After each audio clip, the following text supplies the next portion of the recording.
Assalamualaikum. Hello everyone. Welcome back to my channel Stitch Knit and Cook with Zofama. तो आज की video में अफ़गानी शलवार की कटिंग एंड स्टिचिंग देखेंगे विथ टिप्स एंड ट्रिक्स। इसकी cutting में छोटी सी बात का ध्यान रखना है जिससे परफेक्ट फिटिंग आएगी। आसन की तरफ से ऊपर की तरफ नहीं खींचेगा और बिल्कुल कंफर्टेबल सा लूज़ फिटिंग का बनाएंगे। अक्सर इसमें प्रॉब्लम ये होती है कि आसन की तरफ से इनसाइड लेग जो होता है ऊपर की तरफ खिंचता है, तो उस प्रॉब्लम को हम यहाँ पे सॉल्व करेंगे। तो सबसे पहले तो कपड़े को देखिए इस तरीके से 4 फोल्ड में बिछाया है। ये देखिए ओपन साइड इस तरफ को रखा है और जो बंद साइड है वो अपनी तरफ रखा है। सबसे पहला काम जो करना है कपड़े को आयरन करना है, वो मैंने कर लिया है। और उसके बाद ये जो लाइन है देखिए कपड़ा टेढ़ा मेढ़ा दिख रहा है, यहाँ से उसको सीधा कर लेना है। तो जहाँ से भी ये सीधी लाइन आपको लग रहा है कपड़ा सीधा, वहाँ से लाइन खींच लेनी है। तो सबसे पहले हमें 5 इंच ऊपर की तरफ एक्स्ट्रा रखना है कपड़ा। 3 इंच पीछे का हिप के लिए बड़ा होता है पीछे से, तो फ्रंट का बाद में काट देंगे, अभी एक साथ रख लेते हैं। और 2 इंच इलास्टिक के लिए, तो टोटल 5 इंच एक्स्ट्रा रखना है। दोनों तरफ से देखिए 2 इंच एंड 3 इंच मेजर करके नाप लिया है और उसके बाद लाइन सीधी कर देंगे। और जो कमर हमने लिया है वो हिप पे मेजरिंग टेप रख के नापना है हमको। जितना भी आएगा उसको डिवाइड बाय 4 करेंगे, तो उसका 4 हिस्सा करके एक हिस्सा लेंगे और उसमें 5 इंच एक्स्ट्रा डालेंगे। यहाँ मैंने ये 15 इंच कमर रखा है। ये देखिए 2 इंच फोल्डिंग के लिए एंड 3 इंच बैक साइड का एक्स्ट्रा रखना है, उसके लिए रख लिया है। और आसन जो है हमने जो 4 पार्ट किया था उसका एक पार्ट लेंगे और उसमें 2 इंच से 2.5 इंच तक ऐड करेंगे। तो 2 इंच ऐड किया है और इधर आसन के वहाँ 2 इंच एक्स्ट्रा बढ़ा दिया है आसन का शेप देने के लिए, 2.5 इंच तक बढ़ाया, सॉरी। और ये लाइन सीधी कर लेंगे। तो ये आसन की लाइन सीधी कर लेने के बाद इसका शेप ड्रॉ कर देंगे। बहुत ज़्यादा गहरा शेप नहीं देना है हमें, लाइट सा कर्व करना है बस। अब इसकी लंबाई देख लेते हैं। जितनी भी लंबाई चाहिए उस पर पहले मार्किंग कर लेंगे। तो यहाँ मैंने 37 इंच पे मार्किंग की है, तो लाइन सीधी कर लेंगे। तो अफ़गानी शलवार में नीचे भी प्लीट्स डलती हैं, तो उसके लिए ज़्यादा ही कपड़ा चाहिए। तो जितना यहाँ से है पूरा ही ले लिया है, आसन के नीचे से सीधी लाइन ड्रॉ कर ली है। तो ये जितना घेरा है पूरा ले लिया। अब देखिए पाइचे का मेजरमेंट लेंगे, जितना चौड़ा आपका पाइचा रखना है रख लें। यहाँ मैंने 7 इंच रेडी चाहिए, तो 8 इंच पे मार्किंग की है। अब यहाँ से इसका मेजरमेंट लेंगे, कितना आया है वो देखेंगे। जाहिर सी बात है ऐसे क्रॉस रखेंगे तो ज़्यादा ही आएगा। तो ये जितना है उसको अब इधर लाएंगे, सीधा रखेंगे इसको। देखिए 2 इंच एक्स्ट्रा आ रहा है वहाँ से ये, तो ये यहाँ पे हम यहाँ पे मार्किंग कर देंगे। तो इधर से ये 2 इंच एक्स्ट्रा रहेगा और उसके बाद ऐसे हम तो ऐसे क्रॉस में ही इसकी मार्किंग करेंगे और इसकी कटिंग ऐसे ही होगी। तो इस छोटी सी बात का ध्यान रखना है जिससे कि हमारा ऊपर की तरफ नहीं खींचेगा, क्योंकि ये जब हम इसमें चुनट डालेंगे तो ये क्रॉस होके दूसरी तरफ जाएगा और कपड़ा कम पड़ेगा उधर पे। अब देखिए ये पीछे की जो आसन की तरफ है थोड़ा उठा के रखेंगे, क्योंकि पीछे से हिप हमेशा बड़ा ही होता है। इंसान की बॉडी ऐसे ही बनाई है अल्लाह ताला ने। तो इस तरीके से 3 इंच एक्स्ट्रा रखा था हमने। ध्यान ये रखना है कि दोनों फ्रंट एंड बैक एक साथ जुड़ा हुआ है, तो दोनों ही पकड़ के ना काट दे।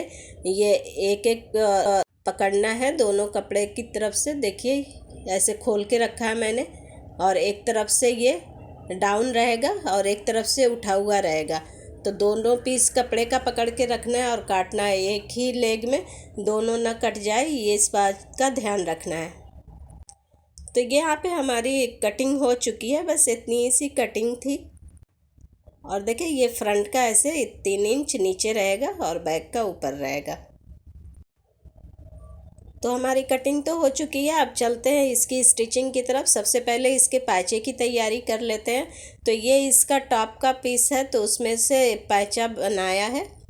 तो ये बुकरम है रेडीमेड बुकरम जो आती है 2 इंच चौड़ी पाइचे के लिए वही लिया है। तो उसको इस पे रख के चिपका देंगे, उल्टी तरफ से चिपकाना है और ग्लू की मदद से इस लेस को इस पे चिपकाना है। देखिए एक तरफ से कपड़ा फोल्ड करके और ये लेस यहाँ रख के ग्लू की मदद से इसको चिपका देंगे। ये देखें, फिर यहाँ पे ये हमारा रेडी हो गया पाइचा। तो सबसे पहले पाइचे की तरफ हमें प्लेट्स डालना है। तो ऐसे छोटी छोटी सी प्लेट्स बना के मशीन से कच्चा टाका ऐसे लगा देंगे। जितना बड़ा हमें पाइचा रखना है उतनी प्लेट्स उतनी होनी चाहिए, मतलब प्लेट्स डालने के बाद उतनी चौड़ाई बचनी चाहिए कपड़े की, क्योंकि हमने डबल करके जो मार्किंग करी थी 8 इंच पे, तो उसको जब खोलेंगे तो 16 इंच हो जाएगा। देखिए अब जो हमने पाइचा रेडी किया एक बार उसको भी रख के नाप लेते हैं कि उसकी साइज़ का है कि नहीं। तो देखिए बिल्कुल उसकी साइज़ का है।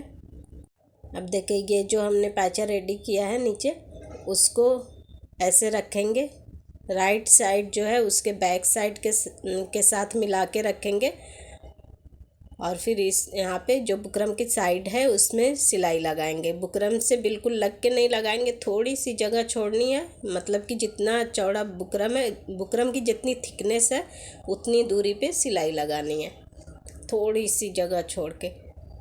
तो पलटने में फिर उसमें सफाई आती है, पाइपिंग जैसा निकल के नहीं आता उसमें। और उसके बाद यहाँ ऊपर से एक सिलाई लगा देंगे टॉप स्टिच के जैसा। और ध्यान रहे ये जो प्लीट्स हैं उनको भी साथ में बराबर करते रहना है, ऐसा ना हो कि एक तरफ को स्लाइड हो जाए। तो साथ के साथ प्लीट्स को भी सही करते रहना है। और हमारी देखिए सिलाई लग गई है ऊपर की तरफ। अब ये हमारा एक पाइचा तो रेडी है। इसी तरीके से दूसरा भी रेडी कर लेंगे। ये दोनों रेडी है। अब देखिए यहाँ पे एक फ़र्क दिखाती हूँ, इसमें देखिए बुकरम से थोड़ा सा दूरी पे नहीं लगाया था, एकदम उससे लग के ही लगाया था, थोड़ा पाइपिंग जैसा निकल गया। इसमें थोड़ी सी जगह छोड़ के लगाई थी, तो ये देखिए अच्छा बना है। तो थोड़ा सा ही गड़बड़ हुआ है, उतने के लिए खोलने नहीं जाएंगे। अब इसका जो पाइचा है वो स्टिच कर देंगे, इनसाइड लेग दोनों तरफ का। तो दोनों तरफ का इनसाइड लेग रेडी हो गया है। देखें अब हम इसका आसन जॉइन करेंगे। तो जो ये मिडल की जो सिलाई है दोनों को मैच करके रखेंगे और ये यहाँ पे सिलाई लगा देंगे। चाहे तो आधी आधी लगा लें, चाहे तो एक तरफ से शुरू करके दूसरी तरफ ख़त्म करें, पिन वगैरह लगा लें। उसके बाद इलास्टिक लगा के इसको रेडी कर लेंगे। तो यहाँ पे इलास्टिक लग गई है, इसको खींच के बराबर कर लेंगे सब तरफ से। तो हमारी इलास्टिक भी लग चुकी है यहाँ पे। तो ये रेडी हो गया है पैंट। लगे हाथ इसका ओवरलॉक भी कर लेते हैं, धागा निकलता रहेगा नहीं तो। और जो भी धागे इधर उधर लटक रहे हैं वो सब कट कर लेंगे। फिनिशिंग के साथ हमारा ये अफ़गानी शलवार रेडी हो जाएगा। ये देखिए जो भी धागे इधर उधर है ना वो सब कट कर देंगे। देखिए ये सिलने के बाद कुछ ऐसा दिख रहा है। ये रहा इसका फाइनल लुक। बहुत ही आसान है इसको बनाना और बहुत ही क्विक रेडी हो जाता है। मुझे कुछ 30 से 40 मिनट लगे हैं इसको कटिंग एंड स्टिचिंग से लेके टोटल टाइम जो लगा है। For more stitching idea you can visit my channel and check out my stitching playlist. I hope कि इस वीडियो से आपको कुछ हेल्प मिली होगी। Thank you for watching. Take care. अल्लाह हाफिज़।